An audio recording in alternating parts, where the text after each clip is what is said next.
How's it going, and welcome back to Hyrule Highlights, the series where I choose a mini glitch, bug, side quest or whatever else I think is cool in a Zelda game and show it to you guys. Last time we looked at the Master Sword and how it influenced some clone weapons in Breath of the Wild, and the time before that how a developer oversight led to one of the most pointless items ever in the Zelda series being left in the game. Today I've got kind of a special episode for you guys since I'm going over 3 cool details that are all kind of connected in one video. Zelda Bosses are a huge part of why the series is so successful and why the games are so good, because they kind of embody what the series is about, a courageous hero taking on a massive monster many times his size. From the epic like Stallord or the Helmasaur King to the just weird like Jalhalla, the Zelda series has a massive amount of creative and awesome boss designs. But everyone knows that, right? Everyone's played Twilight Princess, A Link to the Past, Wind Waker. But what not everyone knows is that some bosses have cool secret ways to fight them. Some of which are intentional, some of which definitely aren't. Like the famous trope of using stupid items to distract or combat final bosses like the fishing rod in Twilight Princess or the bottle in Ocarina of Time, which I won't mention in this list. So for today's special episode of Hyrule Highlights, I'm going to go over 3 weird secret ways to beat Zelda bosses. The Wind Waker is, as any of you who've been subscribed to me for a while know, my absolute favourite Zelda game of all time.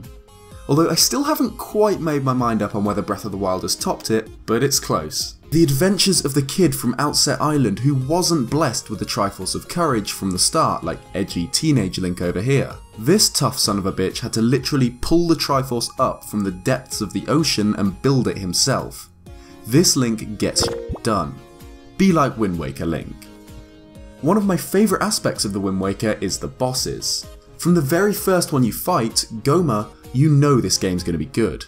The game starts you off with a massive fire scorpion. Along with other crazy cool monsters like Mulgara and Phantom Ganon, this game's bosses are among the coolest in any Zelda game. But today we're talking about probably the most forgettable boss in the game, at least until I found out about this cool little detail. Caldamos is the boss of the Forbidden Woods, the second dungeon of the game. It's a gigantic Boko Baba, which swallows up Makar and then suspends itself from the ceiling. The fight itself isn't really too hard. You use the boomerang to knock it down from the ceiling, then attack the Baba inside a few times until it dies and releases Makar. But as the Twitch streamer FishWaffle64 found out, you can instantly kill the boss once you've knocked it down by pouring forest water on its weak spot. You don't even have to use the sword. Forest water is a special type of water found only on Forest Haven. It's a sort of magical water that contains the essence of the forest. As the Great Deku Tree mentions, it's only because of the water flowing through the Forest Haven that the Deku Tree itself can continue to survive, and that the water fills trees with life and vitality. When the Koroks leave the island and plant saplings on other islands around the Great Sea, which ultimately wither and die, Link can save them by using this sacred forest water on them. So it's really cool that this water, which is imbued with the essence of the forest, can kill the parasitic Caldamos instantly. It makes sense. The water keeps the Forest Haven pure and the Deku Tree alive, so it destroys the parasite in one shot. Apparently this was discovered when someone in Twitch chat jokingly said to water the plant, so the streamer did, and bam, dead parasite. Link's Awakening is a weird game. A game based entirely around waking up a flying whale. Sounds good.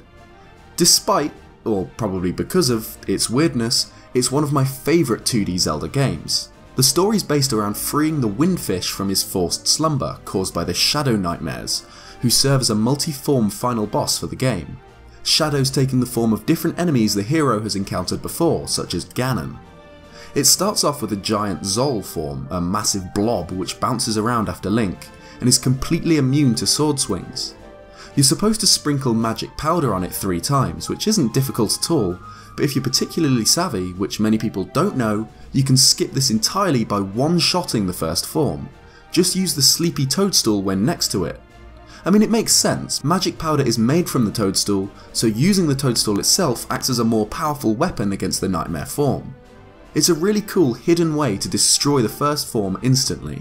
There are then a few more forms. You can reflect Shago Aghanim's energy blasts back with the shovel, which is probably a reference to the bug net from A Link to the Past. but I said I wouldn't mention those ones.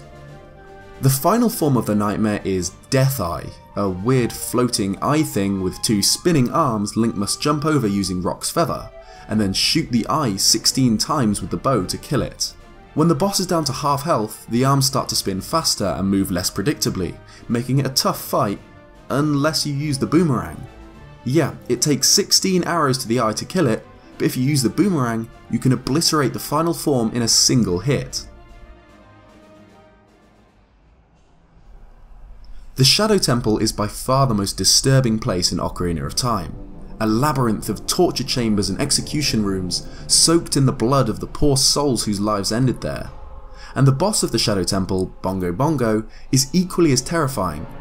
He's a giant drummer demon thing, with hands that are disconnected from his body and one big staring eye.